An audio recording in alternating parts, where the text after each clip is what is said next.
Hi friends, ഇന്ന് റെസിപ്പിയുടെ video ആണ്.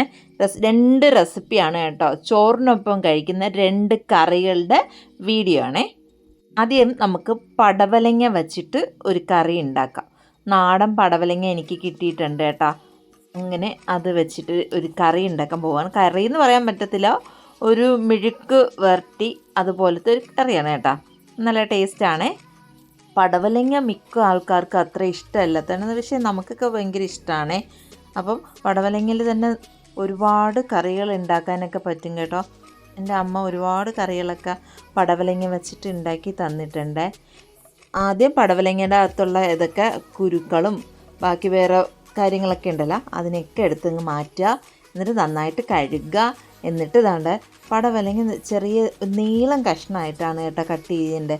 ആദ്യം നമ്മുടെ ഈ തൊലിയിലുള്ള ഒരു വെള്ള പാട പോലത്തെ ഉണ്ട് സാധനം ഒന്ന് ചെത്തിക്കളയുക കേട്ടോ. അതിന് ശേഷമാണ് കഴുകിയിട്ട് നമുക്ക് ചെറിയൊരു നീളം കഷ്ണമായിട്ട് കട്ട് ചെയ്യാം. എന്നിട്ട് നമുക്കൊരു പാൻ വെച്ച് കൊടുക്കാം. അതിലേക്ക് കടുകും ഉഴുന്നും പരിപ്പും വറ്റൽ മുളകും ഇട്ട് കടുക് ഇറക്കുക. അതിനുശേഷം ഞാനിവിടെ ഒരു സബോള കട്ട് ചെയ്ത് വെച്ചിട്ടുണ്ട്. 6 അല്ലി വെളുത്തുള്ളി തൊലിച്ച് വെച്ചിട്ടുണ്ട് കേട്ടോ. നമുക്ക് ഈ കടുക് വറുത്തതിന് ശേഷം കറിവേപ്പിലയൊക്കെ ഇട്ട് കടുക് വറുത്തതിന് ശേഷം ഒരു സബോള ചെറിയ രീതിയിൽ കട്ട് ചെയ്തിട്ട് അതുകൂടി ആഡ് ചെയ്ത് നമുക്ക് വശക്കി കൊടുക്കാം. അതിൻ്റെ കൂടെ തന്നെ വെളുത്തുള്ളിയും കൂടി ആഡ് ചെയ്ത് കൊടുക്കാം. പടവലങ്ങ ഇഷ്ടമുള്ളവർ ഉറപ്പായിട്ടും ഈ കറി കഴിച്ചിട്ടില്ലെങ്കിൽ ഒന്ന് ഉണ്ടാക്കി നോക്കുക കേട്ടോ. ഉണ്ടാക്കി നോക്കിയതിന് ശേഷം ഒന്ന് കമൻറ്റിൽ അറിയിക്കേണ്ടതാണ്. എനിക്ക് ഇൻസ്റ്റയിലൊക്കെ ഒത്തിരി പേര് വന്ന് ആ കറി ഉണ്ടാക്കിയിട്ടുണ്ട്, അത് നല്ല ടേസ്റ്റ് ആയിരുന്നു എന്നൊക്കെ പറയാറുണ്ട്. പക്ഷേ ഈ യൂട്യൂബിൽ എനിക്ക് കമൻസ് ഒന്നും അധികം വരാറില്ല.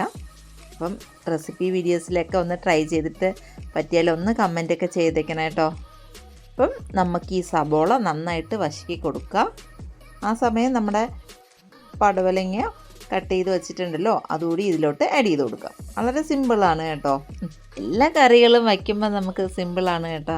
പടവലങ്ങ ഇഷ്ടമുള്ളവർക്ക് ഉറപ്പായിട്ടും ഈ റെസിപ്പി ഇഷ്ടമാവും. അപ്പോൾ ഈ സബോളയും ഈ പടവലങ്ങ എല്ലാം കൂടി ഒന്ന് മിക്സ് ചെയ്തെടുക്കുക കേട്ടോ. ഇതിൽ ഒരു തരി വെള്ളം പോലും ഒഴിക്കേണ്ട ആവശ്യമില്ല കേട്ടോ. പടവലങ്ങ എന്ന് വെച്ചാൽ ഇതിൽ തന്നെ ഒത്തിരി വെള്ളം ഉണ്ടല്ലോ. നല്ല നാടൻ പടവലങ്ങയാണ് കിട്ടിയിട്ടുള്ളത്. ഇതിൽ നിന്ന് തന്നെ ഒത്തിരി വെള്ളം തനിയെ വരും. അപ്പോൾ അത്ര തന്നെ വേവ് അധികം ഇല്ല. അപ്പം അതിൽ നിന്ന് വരുന്ന വെള്ളത്തിൽ തന്നെ വേവുന്നതാണ് കേട്ടോ. അതുകൊണ്ട് ആരും വെള്ളം ഒഴിച്ച് കഴിഞ്ഞാൽ ടേസ്റ്റൊക്കെ മാറും കേട്ടോ. അതുകൊണ്ട് ആരും പടവലങ്ങയിൽ വെള്ളം ഒഴിക്കേണ്ട ആവശ്യമില്ല. കണ്ട വെള്ളമൊക്കെ തനിയെ തന്നെ വരുന്നുണ്ട്. അത്രമാത്രം ആവശ്യമേ ഉള്ളൂ. അതിന് പെട്ടെന്ന് തന്നെ വെന്ത് കിട്ടുന്നതാണ്. അപ്പോൾ വീഡിയോ ഇഷ്ടമായി ലൈക്ക് ചെയ്യുക, ചാനലും കൂടി ഒന്ന് സപ്പോർട്ട് ചെയ്യുക. ഞാൻ എപ്പോഴും പറയുന്നത് പോലെ വീഡിയോ ഇഷ്ടമായാൽ ഫ്രണ്ട്സിനും റിലേറ്റീവ്സിനും ഒക്കെ ഒന്ന് ഷെയർ ഇട്ട് കൊടുക്കുക. സപ്പോർട്ട് ഇനി പ്രതീക്ഷിക്കുന്ന എല്ലാവരുടെയും.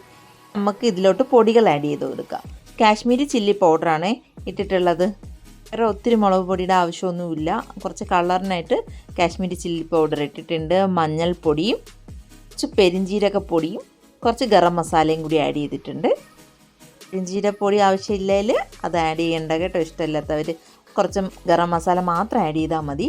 എന്നിട്ട് നമുക്കെല്ലാം കൂടി മിക്സ് ചെയ്ത് കൊടുക്കാം.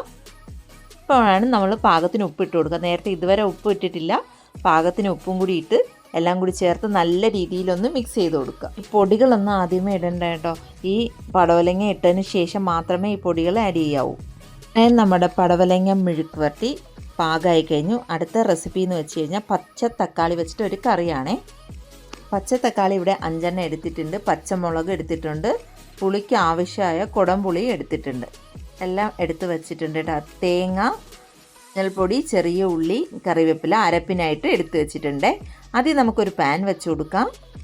അതിലേക്ക് കടുകും ഉലുവയും കൂടെ ഇട്ട് പൊട്ടിച്ചതിന് ശേഷം നമുക്ക് ഈ 5 തക്കാളി എടുത്തിട്ടുണ്ട്, അത് അരിഞ്ഞ് ആഡ് ചെയ്ത് കൊടുക്കാം. പച്ചത്തക്കാളി കേട്ടോ. അപ്പം പച്ചത്തക്കാളിയും ഒരു 3-4 പച്ചമുളകും കൂടി ആഡ് ചെയ്ത് കൊടുക്കുക. കുറച്ച് കറിവേപ്പിലയും കൂടി ഇട്ട് കൊടുക്കുക.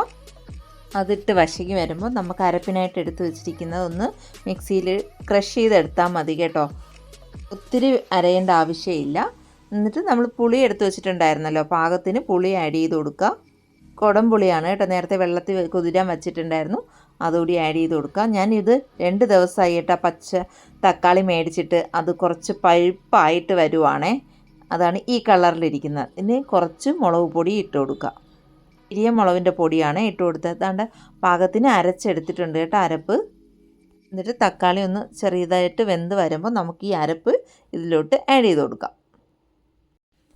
അരപ്പൊക്കെ ഒഴിച്ചതിന് ശേഷം എല്ലാം കൂടി ചേർത്ത് നല്ല രീതിയിലൊന്ന് മിക്സ് ചെയ്ത് കൊടുക്കുക. എന്നിട്ട് നമുക്കിതിലോട്ട് പാകത്തിന് ഉപ്പും കൂടി ആഡ് ചെയ്ത് അടച്ചു വെച്ച് കൊടുക്കാം കേട്ടോ. എല്ലാവർക്കും എൻ്റെ റെസിപ്പിയും വീഡിയോസും ഒക്കെ ഇഷ്ടമാണെന്നൊന്ന് കമൻറ്റ് ചെയ്യണം കേട്ടോ. വേറെ ഒന്നുമില്ല കേട്ടോ, നല്ല രീതിയിൽ ഒന്ന് വെട്ടി തിളപ്പിച്ച് പാകമായി കുറുകി നമ്മൾ എത്രയാണ് അരപ്പ് ആവശ്യം ആ അരപ്പിന് തിളപ്പിച്ച് വറ്റിച്ചെടുത്താൽ നല്ലൊരു തക്കാളി മീനില്ലാത്ത സമയത്ത് വെച്ച് കഴിക്കാനൊരു അടിപൊളി കറിയാണേ. ലാസ്റ്റ് ഇറക്കാൻ നേരം കുറച്ച് പച്ച വെളിച്ചെണ്ണയും കൂടി ഒഴിച്ചു കൊടുക്കുക. മീനില്ലാത്ത സമയത്ത് ഈ പച്ചത്തക്കാളി കറിയൊക്കെ ഉണ്ടാക്കി കഴിക്കാം കേട്ടോ. ഇന്ന് എനിക്ക് ചോറ്, സാമ്പാർ, ബീൻസ് മെഴുക്ക് വരട്ടി, പടവലങ്ങക്കറിയും പച്ചത്തക്കാളിക്കറിയും. അപ്പോൾ ഇത്രയുള്ള ഇന്നത്തെ വീഡിയോ. നാളെ പുതിയ വീഡിയോ ആയിട്ട് വരുന്നതാണ്. Tata baby, see U.